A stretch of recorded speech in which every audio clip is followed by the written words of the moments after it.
Nicola Sturgeon has been brutally attacked by a rival Conservative Party MP, who raged some SNP politicians don't care if Scotland will be worse off after Scottish independence. Nicola Sturgeon is continuing her relentless push for Scottish independence, demanding the UK government transfer the relevant powers to Holyrood to hold a second referendum in 2020. These calls have become louder following Brexit on January 31, with the SNP leader claiming the UK's departure from the European Union has happened against the will of the Scottish people. Scotland voted by a margin of 55% to 45% in 2014 to remain part of Britain, and a year later voted by a margin of 63% to 37% to remain in the EU. Boris Johnson has continued to reject Ms Sturgeon's calls for a second referendum on Scottish independence, and has vowed the result from 5.5 years ago must be democratically honoured.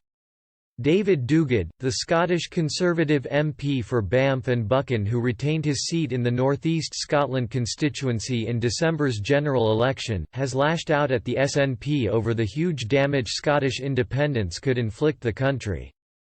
He told, "We could have a deficit 3 times larger than would be acceptable by the EU.